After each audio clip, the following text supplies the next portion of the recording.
तो बेसिकली हम आपको समझाना चाह रहे हैं एरिथमिया और इसके टाइप्स। ठीक है, तो ये हमने आपको बेसिकली बताया था दो तरीके का होता है। एक जो तरीका था वो इसका कौन सा था, नॉर्मोटोपिक, और एक इसका था एक्टोपिक। ठीक है, नॉर्मोटोपिक के हमने तीन पार्ट्स बताए, तीन तरह का बताया था। एक था साइनस ट्रैकीकार्डिया, जब 100 से ज्यादा हो जाए हार्ट बीट। एक बताया था साइनस ब्रैडीकार्डिया, जब 60 से कम हो जाए हार्ट बीट।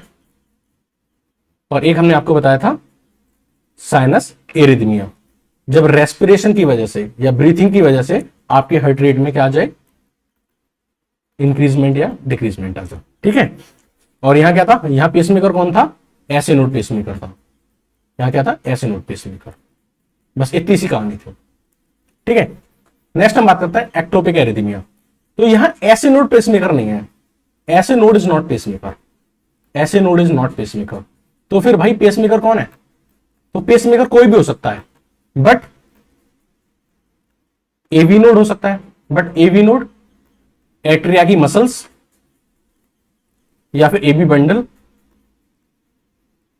या फिर पुरकिंजे फाइबर में भी, इनमें से कोई भी क्या हो सकता है, आपका पेसमेकर हो सकता है, यानी वो सिस्टोल और डायस्टोल करा सकता है, बट ऐसे नोड नहीं करा रहा है, यानी ऐसे नोड की वजह से नहीं हो रहा, ऐसे नोड की वजह से नहीं हो रहा। ध्यान से सुनना जो मैं वर्ड यूज कर रहा हूं, ऐसे नोड अगर इंपल्स रिलीज कर भी रहा है ना, तब भी उसकी वजह से क्या जो सिस्टोल और डायस्टोल है वो परफॉर्म नहीं हो रहे हैं।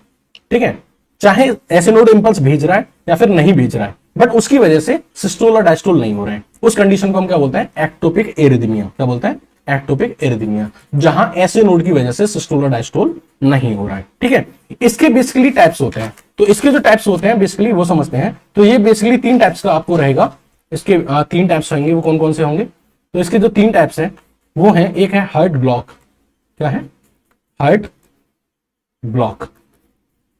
ठीक है, और दूसरा है हमारा पैरोक्सिमल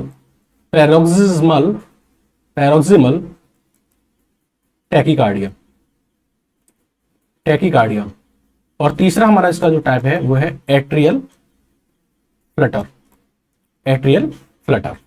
ठीक है, तो ये इसके बेसिकली 3 टाइप हैं, हार्ट ब्लॉक, पैरोक्सिमल टैकीकार्डिया और एट्रियल फ्लटर। ठीक है, चलिए स्टार्ट करते हैं हार्ट ब्लॉक से। पहला वाला समझते हैं हार्ट ब्लॉक क्या होता है। चलिए तो स्टार्ट करते हैं पहले टॉपिक से, हार्ट ब्लॉक। तो हार्ट ब्लॉक का बेसिकली मतलब है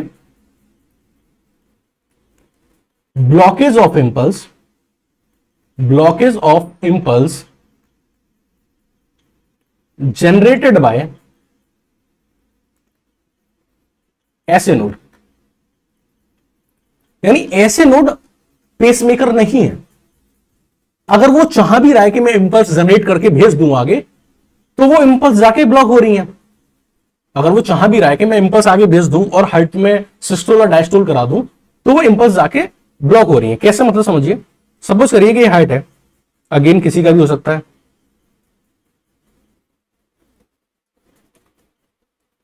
सपोज करिए कि यहां पे क्या है, ऐसे नोड, ये है एवी नोड। सपोज करिए ऐसे नोड ने कोई इंपल्स जनरेट करी और ये इस इंटरनोडल पाथवे के थ्रू कहां जानी थी, इस एवी नोड तक जानी थी। ये क्या है, इंटरनोडल पाथवे, बट इस इंटरनोडल पाथवे में कोई खराबी आ गई और इस इंटरनोडल पाथवे ने इस ऐसे नोड के द्वारा जनरेट की हुई इंपल्स को आगे नहीं बढ़ाया, आगे फॉरवर्ड नहीं किया, तो ये भी तो एरिथमिया होगा। अगर आपको नहीं याद आया तो याद करो। सबसे पहला वाला कॉन्सेप्ट, सबसे फर्स्ट कॉन्सेप्ट हमारा यही तो था, जो 4 कॉन्सेप्ट बताए थे उसमें वो यही तो था कि इंपल्स मस्ट फॉलो, थर्ड वाला point, must follow a proper conducting pathway. तो यहां तो प्रॉपर कंडक्टिंग पाथवे फॉलो नहीं हो रहा है, यहां तो इंपल्स क्या हो रही है, ब्लॉक हो रही है यहां पे, तो ये एरिथमिया होगा। तो ऐसे नोड भेजना तो चाह रहा है इंपल्स, बट वो इंपल्स क्या हो रही है, ब्लॉक हो रही है, आगे पास नहीं हो रही है। तो हार्ट ब्लॉक वो कंडीशन होती है blockage of impulse generate by ऐसे node in the conducting system. तो ऐसे नोड जो इंपल्स भेज रहा है वो कंडक्टिंग सिस्टम में कहीं ना कहीं जाके ब्लॉक हो रही है। ऐसा हो सकता है वो इंटरनोडल पाथवे पे आके ब्लॉक हो गई हो, ऐसा भी हो सकता है कि ऐसे नोड से इंटरनोडल पाथवे पे पहुंच गई हो, वहां से एबी नोड के पास चली गई हो, बट एबी नोड से ये आगे bundle of sorry AB bundle में न जा पा रही हो, एबी बंडल में जाके ब्लॉक हो गई हो। यानी इस पूरे पाथवे में मैं कहीं ना कहीं जाके ऐसे नोड के द्वारा जनरेट की हुई इंपल्स जो है वो ब्लॉक हो गई हैं। तो उस कंडीशन को क्या बोलेंगे हम? Hard block. क्या बोलेंगे? Hard block. यानी blocking of impulse generated by ऐसे नोड इन कंडक्टिंग सिस्टम और कंडक्टिंग पाथवे। बात समझ में आ रही है? अब इसके भी दो टाइप है हार्ड ब्लॉक के। पहला ऐसे ब्लॉक और दूसरा है एबी ब्लॉक। तो इसके भी दो टाइप हैं, एक है ऐसे ब्लॉक और एक है एबी ब्लॉक। ठीक है, क्या है ये समझिए। अगर इंपल्स ऐसे नोड से एबी नोड तक नहीं जा पा रही, अगर इंपल्स यहां से इस जगह तक नहीं जा पा रही, यानी इंपल्स ऐसे नोड से एबी नोड पे नहीं जा पा रही, तो उस कंडीशन को हम बोलते हैं ऐसे ब्लॉक। और यहां ये ऐसा क्यों हो रहा होगा? क्योंकि यहां कहीं ना कहीं डिफेक्ट किस में आ रहा होगा? इंटरनोडल पाथवे में। तो इंटरनोडल पाथवे में डिफेक्ट आने की वजह से क्या हो जाएगा? ऐसे ब्लॉक हो जाएगा, क्योंकि इंपल्स जो है वो ऐसे नोड से एबी नोड तक नहीं पहुंच रही है। तो अब हार्ट बीट कैसे करेगा? अगर इंपल्स एबी नोड तक नहीं पहुंच रही है तो हार्ट क्या करेगा? तो हार्ट पहले तो थोड़ी देर के लिए रुक जाएगा, कुछ सेकंड्स के लिए रुक जाएगा, और अब क्या होगा? एबी नोड पेसमेकर बन जाएगा। AB node act as pacemaker. यहां पे एबी नोड क्या करेगा? Act as pacemaker. लेकिन अब 72 पर बीट 72 पर मिनट ना होके 40 to 60 बीट पर मिनट, इस रेट से आपका हार्ट बीट करेगा। ठीक है, क्योंकि एबी नोड की इतनी कैपेसिटी है। तो ऐसे ब्लॉक समझ में आ गया आपको? जब आपकी इंपल्स ऐसे नोड से एबी नोड तक ना पहुंच पाए, किसकी वजह से? Due to the defect in internodal pathway. तो हम इसको क्या बोलते हैं? ऐसे ब्लॉक। अच्छा, एबी ब्लॉक क्या होता है? एबी ब्लॉक वो कंडीशन है जब आपकी इंपल्स वो एबी नोड से इन वेंट्रिकल्स पे नहीं जा पा रही है, वेंट्रिकल्स पे नहीं जा पा रही है।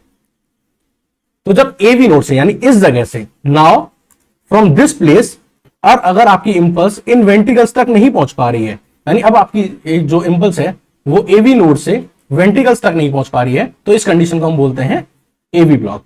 अब एबी ब्लॉक जो होता है, इसमें क्या रीजन हो सकता है कि आपका एबी बंडल में डिफेक्ट आ जाए, ठीक है, या आपके पुरकिंजे फाइबर में डिफेक्ट आ जाए। तो मान लीजिए आपके एबी बंडल में क्या आ गया? डिफेक्ट आ गया, एबी बंडल में डिफेक्ट आ गया। तो अब जो पेस है, जो पुरकिंजे फाइबर है, ये पेस मेकर की तरह एक्ट करेगा, एक्ट एज पेस मेकर। और ये कितनी बार बीट कराएगा? 20 to 40 बीट पर मिनट, इस रेट से बीट कराएगा, क्योंकि इसकी इतनी कैपेसिटी है। ठीक है, तो हमने आपको अभी क्या समझाया? हमने आपको समझाया कि एक्टोपिक एरिथमिया वह होता है जिसमें ऐसे नोड पेसमेकर नहीं होता है, यानी ऐसे नोड की वजह से हार्ट में कॉन्ट्रैक्शन रिलैक्सेशन नहीं होता है। इसके जो 3 केसेस थे, हार्ट ब्लॉक, पैरोक्सिमल टैकीकार्डिया और एट्रियल फ्लड। हार्ट ब्लॉक हमने आपको समझा दिया, इसके दोनों टाइप भी समझा दिए, ऐसे ब्लॉक और AB block. Now paroxysmal tachycardia and atrial flutter दोनों समझते हैं। दोनों इजी हैं, बहुत ही इजी हैं, लास्ट भी पॉइंट है ये। पैरोक्सिमल टैकीकार्डिया और एट्रियल फ्लटर दोनों को एक साथ समझते हैं। देखो कभी कभी क्या होता है,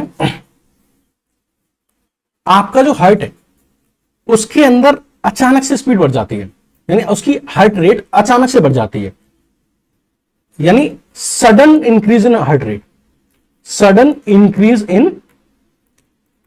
हार्ट रेट। तो पैरोक्सिमल टैकीकार्डिया क्या कहेंगे? कभी कभी क्या होता है, उसकी जो कंडीशन ये है कि कभी कभी क्या होगा, अचानक से हार्ट रेट इंक्रीज हो जाएगा और बहुत ज्यादा इंक्रीज हो जाएगा, और इसकी जो इंपल्स है, ऑब्वियसली बात है कि नॉट फ्रॉम ऐसे नोड। इसकी इंपल्स भी कहां से नहीं आ रही है? ऐसे नोड से नहीं आ रही है। तो कहां से आ रही है? या तो एट्रिया की मसल से आ रही है, या फिर एबी नोड से आ रही है, या फिर आपकी पुरकिंजे फाइबर या फिर एबी बंडल से आ रही है।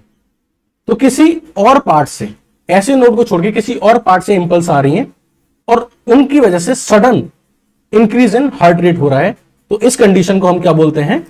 पैरोक्सिमल टैकीकार्डिया बोलते हैं। ये साइनस टैकीकार्डिया से कैसे डिफरेंट है? साइनस टैकीकार्डिया में जो इंपल्स थी वो कहां से आती थी? ऐसे नोड में, और वहां सडन इंक्रीज नहीं होता था। यहां क्या होता है? सडन इंक्रीज हो रहा है। ठीक है, इसको हम दूसरा नाम भी बोलते हैं, इसी डिसीज को हम बाउवेरिटे हॉफमैन सिंड्रोम भी बोलते हैं। ठीक है, तो ये बात ही पैरोक्सिमल टैकीकार्डिया की। ठीक है, अब बात करते हैं एट्रियल फ्लटर। तो एट्रियल फ्लटर इस पैरोक्सिमल टैकीकार्डिया का ही एक टाइप है, इसका ही एक टाइप है, जब जो कॉन्ट्रैक्शन की जो इंपल्स है वो कहां से आ रही होगी? एट्रिया से आ रही होगी। तो इंपल्स अगर एट्रिया से आ रही है, कहां से आ रही है? यानी इस पैरोक्सिमल टैकीकार्डिया का ही एक केस है एट्रियल फ्लटर, जब इंपल्स कहां से आ रही हो? एट्रिया से आ रही हो, और सडन इंक्रीज क्या हो जाए? Heart rate. Sudden increase heart rate हो जाए, और इतना इंक्रीज हो जाए कि आपका हार्ट वो 230 से 240 पर मिनट बीट करने लगे। तो ये वाली जो कंडीशन होगी इसको हम क्या बोलेंगे? Atrial Flutter. तो एट्रियल फ्लटर पैरोक्सिमल टैकीकार्डिया का ही एक केस है जिसमें sudden increase in heart rate होता है, और इंपल्स कहां से आ रही होती है? एट्रिया से ही आ रही होती है, एट्रिया की मसल से आ रही होती है, एट्रिया की मसल या किसी अदर पार्ट से आ रही होती है, और हार्ट रेट 230 से 240 की रेंज में चला जाए, उस कंडीशन को हम क्या बोलेंगे? Atrial Flutter. इस पूरे टॉपिक में अगर आपको कहीं कोई डाउट रहा हो तो आप कमेंट सेक्शन में ड्रॉप कर सकते हैं। कोई भी डाउट आया हो तो बता सकते हैं, और आप किस टॉपिक पे वीडियो चाहते हैं वो भी आप कमेंट सेक्शन में ड्रॉप कर सकते हैं। Thank you and have a nice day.